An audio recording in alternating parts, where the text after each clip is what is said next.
Hey everybody, you're listening to part 2 of A New Path Forward, Why Israel Desperately Needs to Switch to a Counterinsurgency Style of Warfare. In my last piece, I discussed what insurgency is, what it needs, and how it differs from other forms of warfare. I also promised that I'd explain why I believe that Israel needs to make a strategic shift to a counterinsurgency style of warfare, and why that would be better for the future of both Israelis and Palestinians. I don't want to keep you guys waiting anymore, so with that, let's dive right into it. Walk through any city or town in Israel and you'll see signs all bearing the same slogan, Biyachad Nenetzeach. Together, we shall win. But what is winning in the Israeli mind, though? You ask 3 different people and you'll likely get 3 different answers. To one, winning is getting the hostages back, no matter the cost. Another's victory is destroying Hamas, no matter how long it takes. And a third might tell you that it's destroying Hamas, getting the hostages back, and resettling the Gaza Strip with both Israeli civilians and IDF soldiers. In short, despite a national call for unity, Israelis can't even agree on what victory should be, and that's because it doesn't exist. Israel already lost this war, and it happened on October 7th. No matter what the country does moving forward, no matter how many Hamas leaders it kills or tunnels it destroys, the perception of the IDF as an unbeatable force is forever destroyed, while the image of proud Gazans smashing down the border wall and storming into Israel will forever be a rallying symbol for the Palestinians. That doesn't mean that something positive can't be forged out of this horrible violence and chaos. I believe there is still a future for the Israelis and Palestinians, one that can end the violence once and for all, and one that requires strategic shift from a conventional war to a counterinsurgency. Unless Israel makes this shift, it's fighting a continuously losing battle, sacrificing lives, global political capital, and the economic stability of its people, all for nothing. It would simply be better to agree to Hamas's demands and return the surviving hostages to Israel at whatever cost. Assuming the Israelis wish to keep fighting, then winning, in the mind of this author, is fighting for a future where the children of the current fighters on both sides will know peace. Here are the 5 objectives the Israeli military will need to follow, sticking close to modern counterinsurgency doctrine to make this vision of reality. Objective 1. Remove Hamas from power. Despite the expression that insurgency war is 80% political, there is still 20% of the war that requires kinetic action. Hamas, as it is today, cannot remain in power. Their mere existence has allowed the cynical Israeli right to use Hamas as useful idiots to avoid making any concessions to the Palestinian people as a whole. Hamas has openly stated they don't view themselves as responsible for the Gazan people, and that, in their minds, the Gazan people exist to be used as propaganda tools and human shields in their ongoing war against the Israelis. As a result, thousands of Palestinians within Gaza have been protesting and calling for the removal of Hamas during the war, an event that was largely ignored by the global pro-Palestine crowd. It's also a reminder that many Gazans can be productive partners for peace, but none of them will work with the Israelis if they believe that Hamas will remain in power at the end of the war, which, at this point, most of them do. Hamas has already violently broken up the protests and publicly executed the head of a large northern clan who is reportedly in talks with the Israeli government, something that has cowed the population and the rest of the Gazan clans into silence.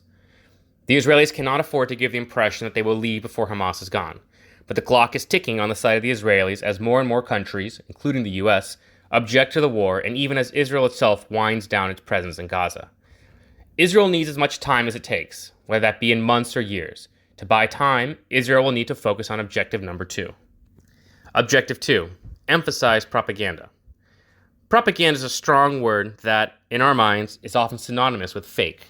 Propaganda in the modern military sense, particularly in counterinsurgency warfare, has less to do with fakeness and more with emotional association and controlling the narrative. Right now, Hamas is winning the propaganda war, and they're winning it by a mile. Every day, the Hamas spokesman unit blasts out photos of dead and dying Gazan children all over the world. They've successfully given the impression that Israel is only interested in hunting Palestinians and that, by not taking an active response against the Israelis, the world is complicit in their activity. The Israeli activists, in response, mostly only reference October 7th, which, at the pace of today's modern media, is quite frankly old news to most people around the world. In addition to references to October 7th, Israelis are posting videos of soldiers cheering as they blow up civilian homes and tunnels, something meant to reassure a scared and traumatized Israeli public without giving much consideration how the world is interpreting these messages. So, when we put these 2 images together, dead and dying children and soldiers cheering destruction, we have one group that looks like poor and pitiful victims and another group that looks like bloodthirsty savages. And somehow Israelis still scratch their heads when they see global support turning against them. What the Israelis should be doing is continuously uploading photos and videos of actions removed from violence and destruction. IDF soldiers handing out candy to Gazan children. Medics setting up field hospitals in northern Gaza to treat the sick and wounded. And armored vehicles escorting UN food trucks safely to their destinations in non-Hamas controlled areas of the Strip. These photos and videos would be cheap and easy to produce, and, quite frankly, it's beyond comprehension why they're not being blasted out into the world a new video every 15 minutes to change people's mental association with the IDF. The propaganda aspect would not be meant as a hearts and mind campaigns for the Gazan people. At the end of the day, any foreign power, no matter how benevolent, is still foreign, and local populations will almost always side with the insurgents in this type of situation, and especially in this conflict. The propaganda war is meant for the world, to make countries and peoples more comfortable supporting the Israelis and to buy the Israelis more time to complete Objective 1.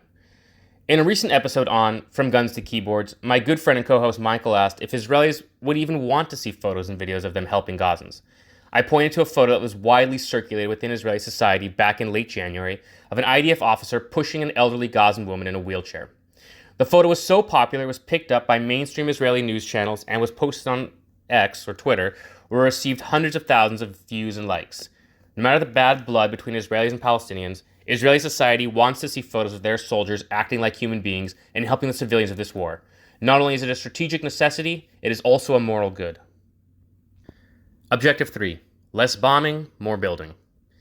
When the war began, I must admit that I was quite happy that the IDF was engaging in a massive aerial bombardment before launching a ground invasion.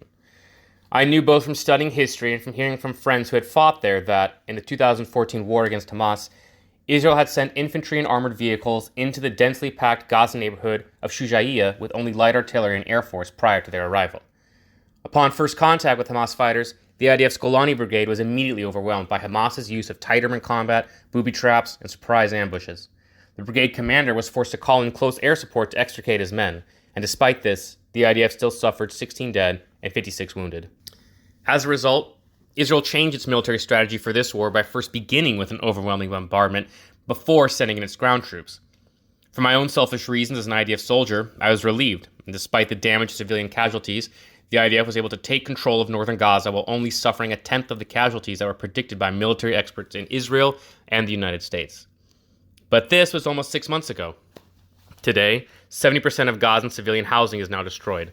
Most utility infrastructure has been decimated, and hospitals and schools lay in ruins. Rather than simply leave Gaza to rot, Israel should already begin the process of helping the Gazans to rebuild. This is essential for 3 reasons. 1.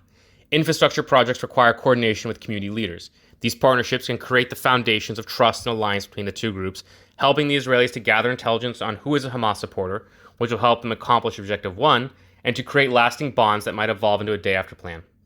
2. Most Gazans have likely never had a positive interaction with an Israeli in their entire life. Having some association with Israelis that aren't bombs and tanks makes Hamas's recruitment job just a little bit harder.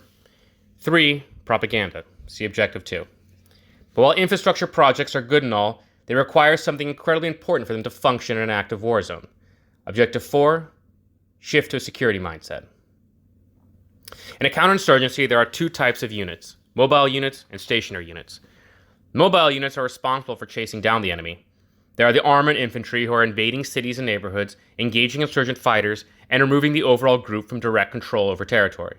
The stationary units come in behind mobile units. They are more like policing units, ones that are intended to maintain law and order, root out insurgent supporters within the local population, and be ready to defend the captured areas in the event of a counterattack. As anyone who grew up watching the Iraq and Afghanistan wars on the news knows, stationary units take a lot of casualties. The worst part is that they take those casualties doing things like bringing in food and water to the civilian population or supervising infrastructure projects that they themselves will never enjoy. Countries to whom the counterinsurgency belongs have very low tolerance for seeing their sons and daughters getting killed while trying to build homes for a foreign population, and few have a lower appetite for such casualties than the Israelis. Nonetheless, as we've already seen in this war, when Israeli forces leave an area, Hamas immediately comes back. If Israel wants to prove to the Gazan people that they don't have to be afraid of working with them, then it needs to be willing to meet them halfway. Of course, none of what I mentioned above matters if the last and most important objective isn't fulfilled. Objective 5. Create a path to a Palestinian state. This is perhaps the hardest pill for all of the Israelis to swallow. An insurgency is a final and desperate solution to a political problem. that political problem of Palestinian society is the lack of a country. Until this issue is solved, it doesn't matter how many Hamas operatives Israel kills, because the ideology will continue and a new insurgency will eventually emerge. Will there always be violent Palestinian insurgents who want to achieve the maximalist Palestinian objectives, i.e. conquering Israel and taking control of the entire region under a single Palestinian state? Yes. Can that insurgency remain politically irrelevant in a Palestinian society that exists within a nation? I would also argue that yes. I want to point out that everything I've outlined here are the objectives for only the Israelis to accomplish. There are plenty of things the Palestinians are doing horribly that require major introspection and changes as well if they truly want to live in peace, which I believe most do. That said, I'm an Israeli. I fought in the IDF, and I've lived as a citizen here now for almost 9 years. I don't think the Palestinians care what I have to say, but I believe I can at least influence a few Israelis to change their perspectives and pursue a sustainable strategy that will put an end to this war once and for all. In the meantime, I'll focus on the Israelis and leave the criticisms and suggestions for improvements within Palestinian society to the Palestinians themselves. Heroic voices like Ahmed, Fouad al-Khatib, or Amira Mohammed and Ibrahim Abu Ahmad from Unapologetic, whose vision for a Palestinian state and an end to the conflict are beyond inspiring and will leave you filled with hope. As I said at the beginning of this piece, this war is already lost for the Israelis. If the public insists on a continuation of violence, the best thing we can do for ourselves and for our children is to put aside our hatred and lust for vengeance and begin to build a smart strategy. One whose ultimate objective is producing a generation of Israelis and Palestinians who don't have to experience the trauma and violence that the rest of us have been subjected to these past months and years. Thanks for listening.